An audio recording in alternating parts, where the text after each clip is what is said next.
아, 안녕하십니까. 안녕하십니까. 우선은 새해 복 많이 받으십시오. 새해 복 많이 받으십시오. 새해 복 많이 받으십시오. 제가 저기 영랑사는 매달 저기 첫 번째 토요일 저녁 7시에 다란 기도 하시는 거 아시죠? 네. 아는데도 안 와요? 이건 무슨 경우야? 알면서도 안 오시는 건 무슨 경우야? 그래서 다란 기도 할 때마다 목이 조금 잠깁니다. 괜찮은데 참 진짜 한 4년, 5년, 4년? 4년? 한 5년?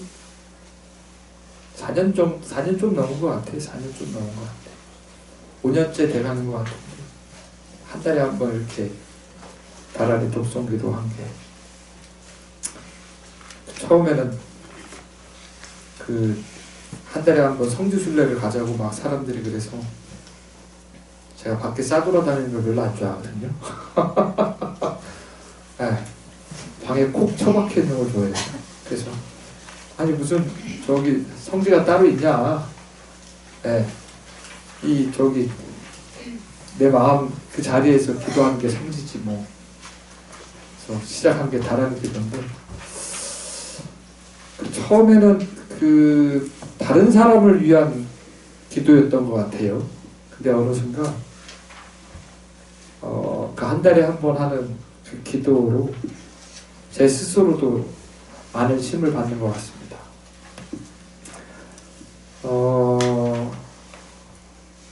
요즘은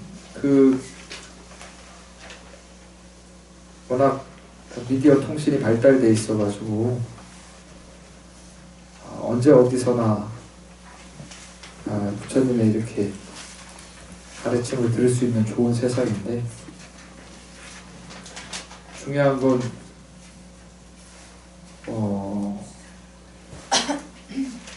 귀만 즐겁다라는 거예요. 귀만 즐거워진다라는 거예요. 근데 종교는 철저하게 실천이거든요. 그리고 그 실천을 통해서 본인 스스로 체험해야 합니다. 이건 종교의 가장 기본적인 거죠. 네. 그 신앙생활을 통해서 체험을 해야 된다는 거예요. 체험을. 이것이 진리에 부합하다라고 하는 것을. 그 체험을 통해서 자신의 마음의 변화가 있어야 합니다. 불교는 철저하게 더 그렇습니다. 그래서 부처님께서는 단 한 번도 그 제자들에게 자신의 믿음을 강요하지 않으셨습니다. 와서 믿으라, 나를 믿어라, 내 말을 믿어라, 그렇게 단 한 번도 말씀하지 않으셨습니다. 그럼 어떻게 말씀하셨냐? 와서 들어라, 나의 가르침을 와서 들어라, 듣고 숙고하라, 사유해라, 입치에 합당하고 뜻에 합당하고 뜻이 바르고 마땅히 실천해야 된다라고 본인 스스로 느껴진다면 실천해라, 닦아라. 그래서 불교의 수행체계는 문사수입니다. 문사수. 끊임없이 그 진리를 들어야 되는 거죠. 여러분들은 문 정도는 되잖아요. 이제 유튜브만 틀면 다 나오니까. 그죠? 무는 딱 되잖아요. 근데 숙고는 하세요. 근데 숙고는 하셔야죠. 숙고라는 것이 이것이 정말로 나에게 이로운 것인지 이치에 합당한 것인지 본인 스스로 느끼셔야죠. 끊임없이 그것을 놓지 않은 채. 근데 우리 들으면 오른손 한 일을 왼손이 모르게 하라 한 것처럼 오른쪽 귀로 들어간 소리는 왼쪽 귀로 이렇게 빠져나가죠.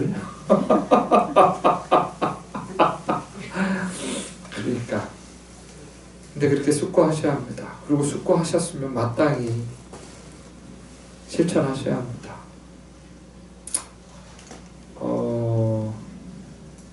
이 자리에 오신 분들이 너무 대단하셔서 드린 말씀이에요. 그래도 일요일날 아니 저는 참 예수님께 감사드려요. 이 휴일을 만들어 주신 게.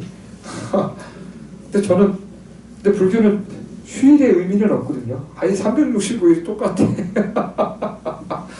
네?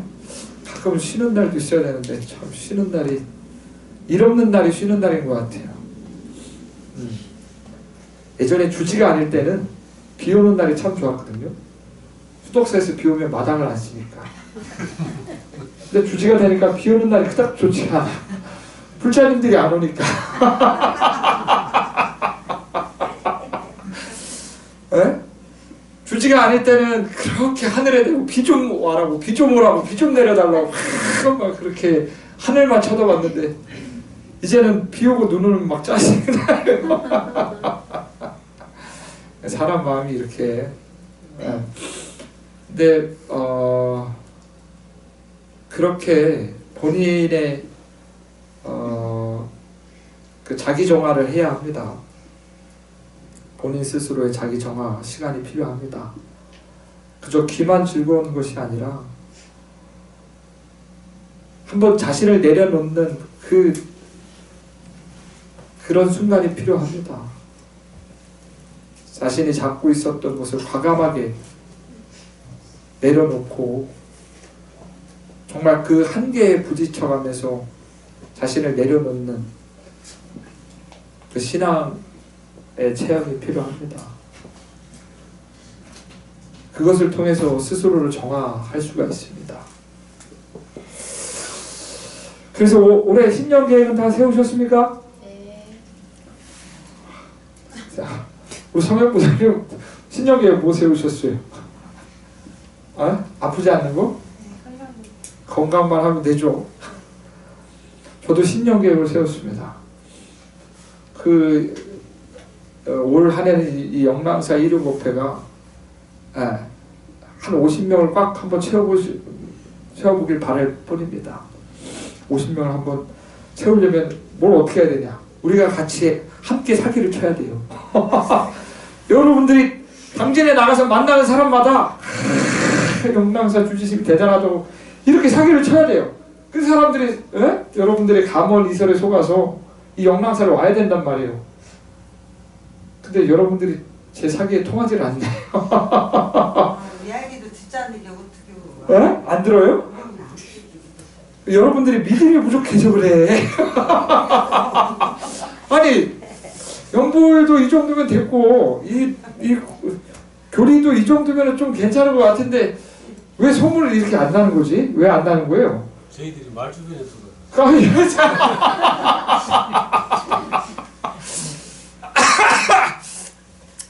아무쪼록 우리 같이 한번 올 한해는 같이 사기를 한번 쳐보자고요.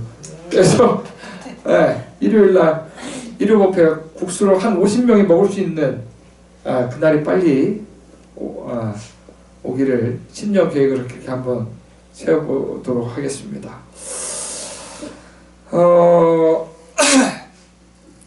새로운 한 해가 이제 시작되는데 늘 생각했던 건데 올 한 해는 어떤 마음가짐으로 살아야 될까 이렇게 좀 한번 생각을 해봤더랬습니다. 올 한 해는 흔적 없이 한번 살아보자. 흔적 없이 자취 없이 한번 살아보자. 어느 큰 스님이 그런 말씀을 가끔 이제 자주 불자님께 드리는 말씀인데 산다는 것이 죄이고 그 죄의 참회를 위해서 산다 라고 예전에 어떤 책에서 읽었던 문구가 문득 생각이 나는데 우리는 살면서 많은 흔적을 남깁니다. 제가 제일 좋아하는 건 과자인데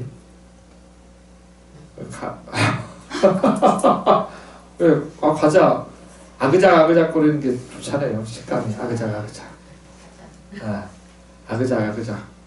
근데 어느 순간 먹고 나면 좀 죄스러운 마음이 들더라고요. 뭐냐면 내가 나조차고 또 이 흔적을 남겼구나, 이 쓰레기를 남겼구나. 우리는 살면서 많은 흔적들을 남깁니다. 많은 흔적들을 남겨요.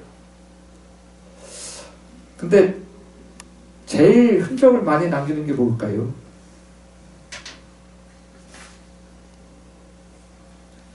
육체적으로 살아가면서는 쓰레기를 남기는데, 여러분 마음의 흔적을 한번 생각해 보셨습니까?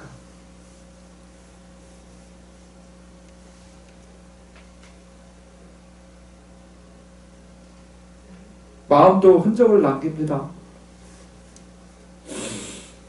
선한 마음을 내면 선한 흔적이 남고, 악한 마음을 내면 악한 흔적이 남죠. 그죠? 그게 뭐예요? 업이죠, 부. 그 업으로 인해서 우리는 이렇게 또 그 흔적대로 결과를 받습니다. 부처님도 암살 시도를 당했다는 거 아세요, 여러분들? 부처님도 암살 시도를 당하셨어요. 그렇죠. 우리 성현무사님 이제 지혜가 열렸어요. 이제. 맞습니다. 부처님의 사촌 동생이었던 대화다타가 부처님을 3번이나 시해하려고 했죠. 세속적 이익과 그 명예에 눈이 멀어서. 그 이야기는 다음에 이제 해드리고, 대바다타는 여러분 저기 불교의 최초의 사원이 뭐죠? 어이구, 야, 우리 모사님 진짜 난리 났네. 반성들 하세요. 참. 기원정사가 아니라 독립정사인데. 네.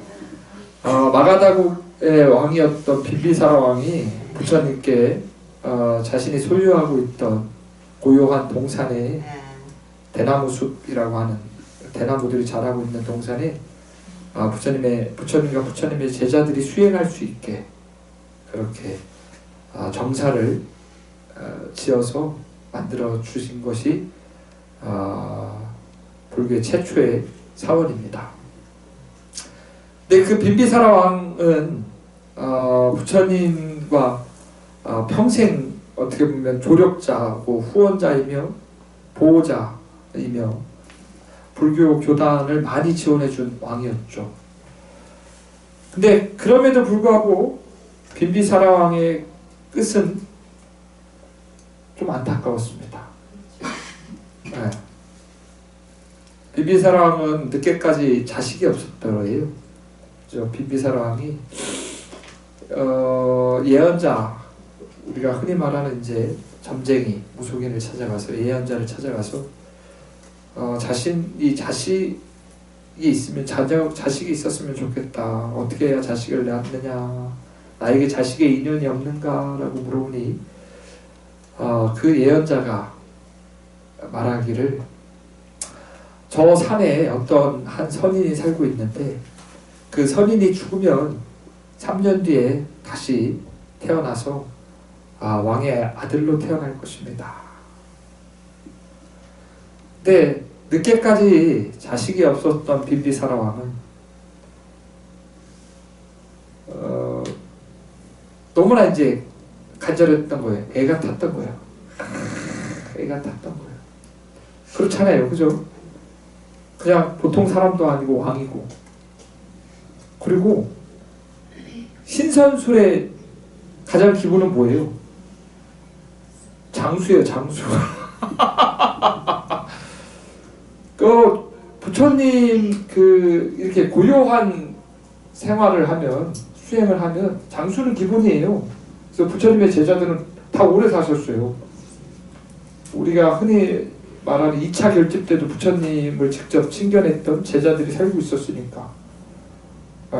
조선시대의 평균 수명, 남자의 평균 수명이 30이 될까 말까고 왕의 평균 수명은 40이 될까 말까. 조선시대. 근데 2500년 전에 100세를 훨씬 넘긴 불교 부처님의 제자들에는 100세를 넘은 사람들이 많이 있었으니까. 그러니까 빈비사라 왕은 그 선인이 언제 죽을까 막 보고 있는데 이 사람이 오래 살거든. 너무 오래 사는 거야. 그러니까 이 애가 탄 빈비사랑은 어떻게 거기서 잘못된 선택을 했죠. 그 선인을 죽이고 맙니다. 그리고 정확하게 3년 뒤에 그 빈비사라 왕의 부인이었던 왕비였던 왕비가 잉태를 하게 되죠. 임신을 하게 됩니다. 그래서 너무나 기뻐서 또 이제 만삭이 되고 산딸이 돼서 또 빈비사라 왕은 예언자를 찾아가서 이 아이가 아들인지 딸인지 그리고 앞으로 어떻게 될지 또 물어보게 됩니다. 근데 예언자는 얘기를 하죠. 왕께서 그러한 잘못된 선택으로 인해서 이 태어날 아기는 당신을 죽일 운명으로 태어날 것입니다. 빈비사라 왕은 너무나 두려워서 아이가 태어나자마자 죽이려고 했지만 차마 끝내 죽이지 못하고 그 아이를 이제 키우게 되죠.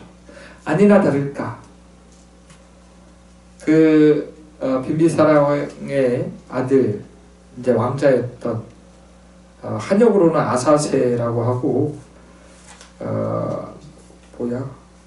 아자타사뚜라고 하는 마가다국의 이제 왕자가 데바다타와 이제 딱 결탁을 하게 됩니다. 데바다타가 가머리솔로 부왕을 폐위시키고 왕자께서 왕위에 오르십시오. 재밌죠? 네. 막 이렇게 빠져들죠? 네.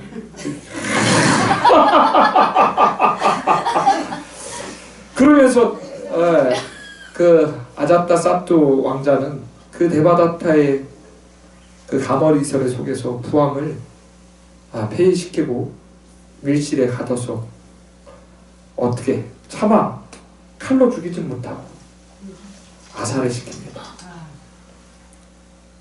굶어 죽게 합니다. 근데 어떻게든 부왕을 살리고 싶었던 왕비는 일주일에 한 번, 아니 뭐 3일에 한 번인가 왕을 이제 친견하면 자신의 이제 남편이었던 왕을 친견하면서 몸을 깨끗이 씻고 자신의 몸에 꿀과 밀가루를 발라서 그것으로 이제 왕을 연명시키지만 결국에는 죽게 되죠. 근데 그 사람이란 게 자신이 저지른 죄를 돌이켜보게 되죠.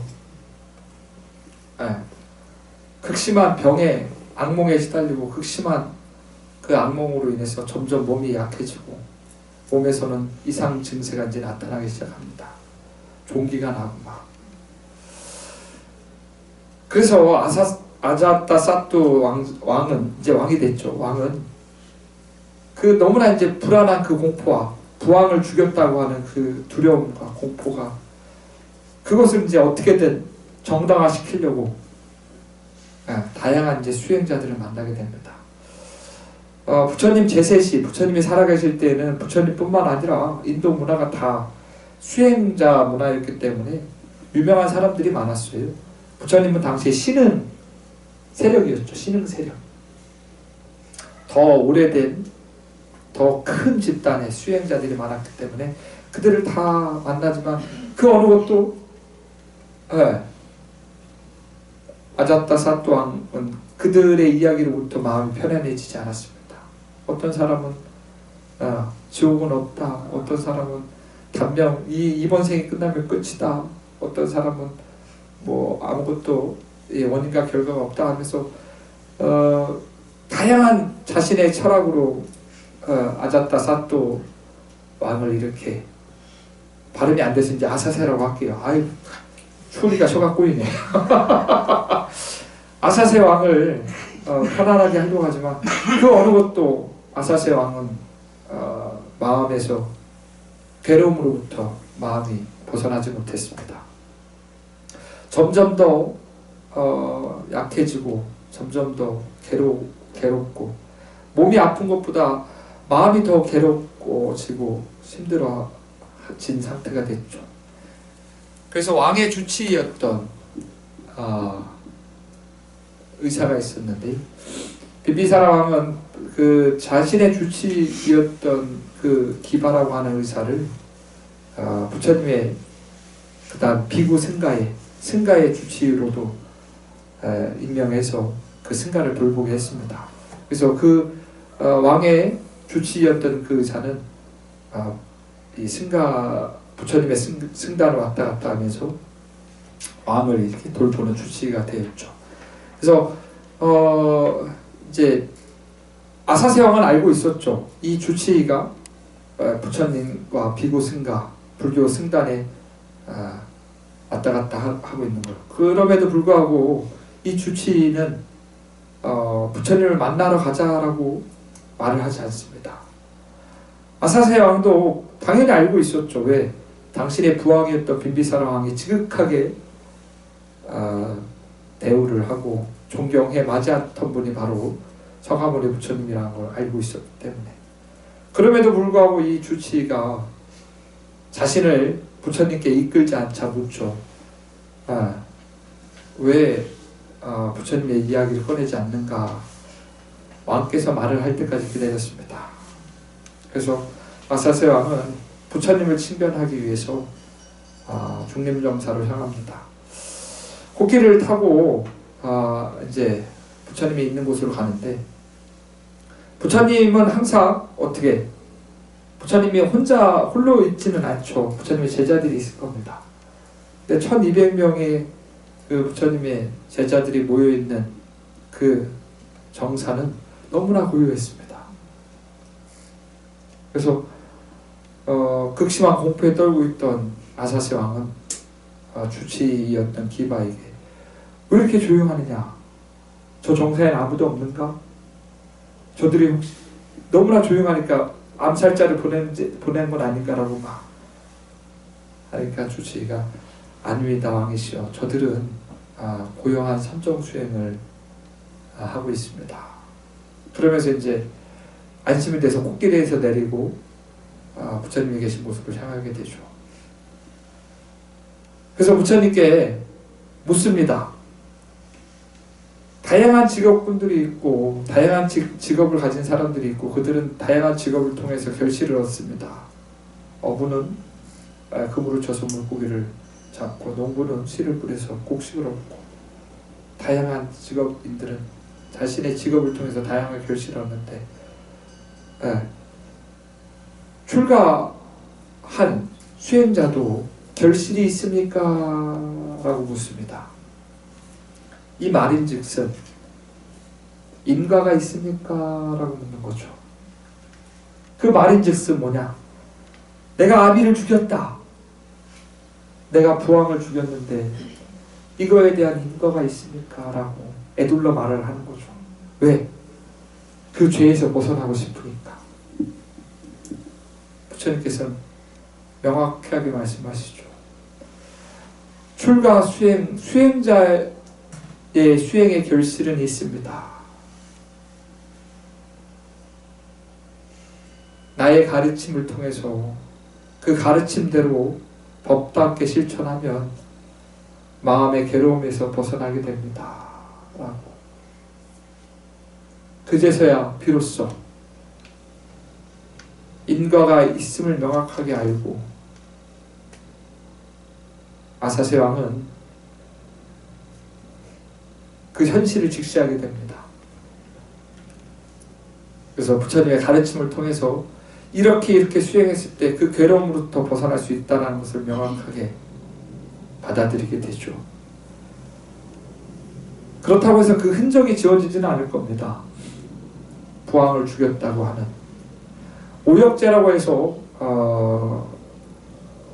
아버지를 죽인 자, 어머니를 죽인 자, 왕을 죽인 자,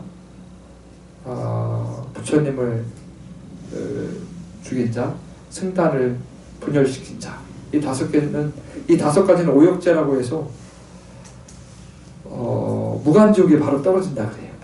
무간지옥에.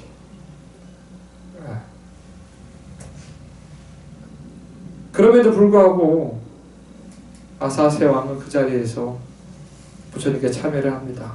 부처님이시여, 제가 이러이러한 큰 죄를 저질렀습니다. 저의 참회를 섭수해 주십시오. 라고 부처님은 왕이시여, 당신의 참으로 진정으로 하는 그 참회를 제가 섭수하겠습니다. 라고 하면서 비로소 그때서야 비로소 아사세 왕은 참회를 하고 부처님께 귀의를 한 채 살아있는 동안 끊임없이 정진을 하게 됩니다. 그래서 나중에는 부처님이 인멸하시고 나서는 부처님의 사리를 받아서 탑도 세우고 1차 결집을 할 수 있도록 또 후원도 하게 되죠.